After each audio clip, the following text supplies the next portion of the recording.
CTV News political commentator Scott Reid in this conversation. Scott, great to see you. This is big breaking news tonight. Another Conservative MP crossing the floor, joining the Liberals, a big gain for them. Huge news. Incredible news. The absolute, precisely perfect Christmas present that Mark Carney could have hoped for. Gets him one step closer to a majority government. And more than that, it wounds his opponent, Pierre Poilievre, Conservative leader. You thought, and we all thought, that the Conservatives had buckled down, buttoned down their caucus members after that complete crisis that they had in terms of floor crossings a month ago. And yet, it turns out, not so much. You're absolutely correct. This is, of course, Christmas celebration for the Liberals, who are all meeting right now as we speak in Ottawa. But let me talk to you about the Conservative leader, like you mentioned, Scott.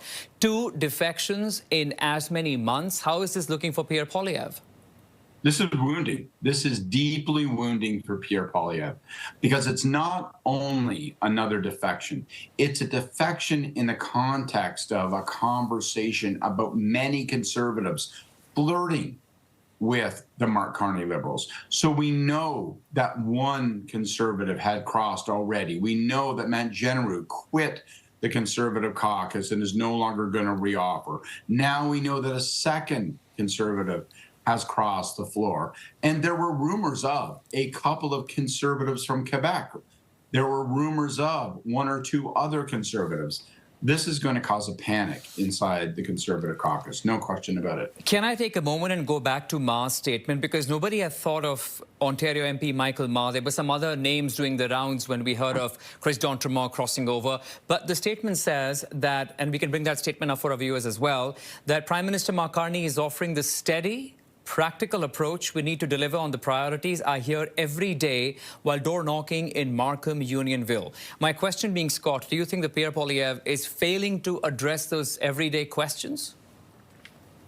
Well, I don't know if he's failing to address those everyday questions, but it really speaks to the voter coalition that Mark Carney is building, where members of Parliament who are center-right say, I feel more comfortable with what this Liberal government, radically different than a year ago, the Liberal government under Justin Trudeau, I feel more comfortable with what this Liberal government is achieving. And so we are seeing a real changing of the guard with respect to the Liberal coalition. It's no longer a Liberal NDP crossover. Now we're starting to see a Liberal Red Tory crossover. And that's really got to be worrying for Pierre Poilievre, because it puts him on the further margin of the political spectrum. It means that he's down to, basically, those who are hard right, not center right. So is it about the policies? When we hear about how Prime Minister Mark Carney is taking the country in the direction that these MPs are looking forward to, is it about the personality or the policies? What do you think is working for Mark Carney right now? Yeah, you nailed it. It is both personality and policy. So it's policy working in favor of Mark Carney, because for a lot of red Tories, a lot of center-right Conservatives, they say, I feel comfortable with what Carney is trying to do.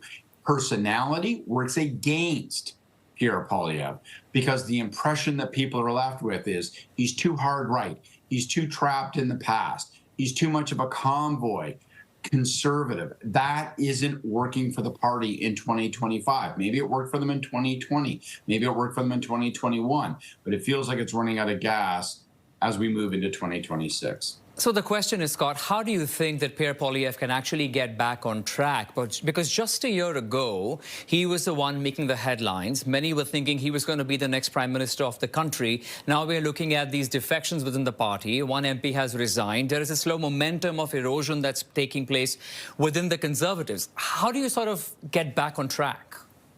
It's a hell of a challenge. I mean, step number one, a month ago when we were talking about this, was make certain there are no further defections. Well, that test has not been met.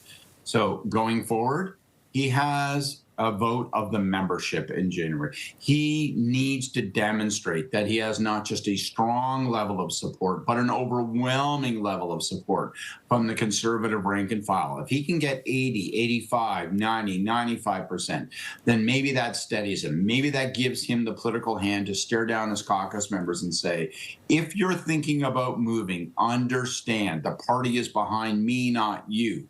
That's the first step. The second step is he has to start to look like a winner. Right now, he does not look like he has the goods to beat Mark Carney. If you're 25% behind your opponent in the polls in terms of the choice of who should be the next prime minister, who is best qualified to be prime minister, you're in deep trouble. And that's the spot that Pierre Poilievre finds himself right now. Right. Can we just go back to the House of Commons and how this is looking now? We understand the Liberals are just one seat shy of a majority government.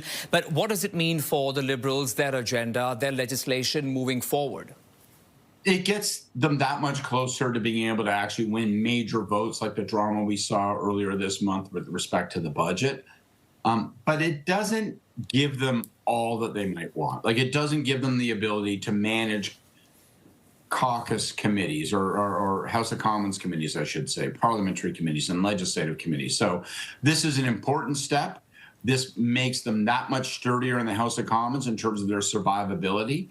But it doesn't actually take them all the way to the finish line. So they would like one more vote, but frankly, they'd like 5 more votes. And I think one of the things that's going to be interesting to watch is we know there's a handful of by-elections coming up in the new year.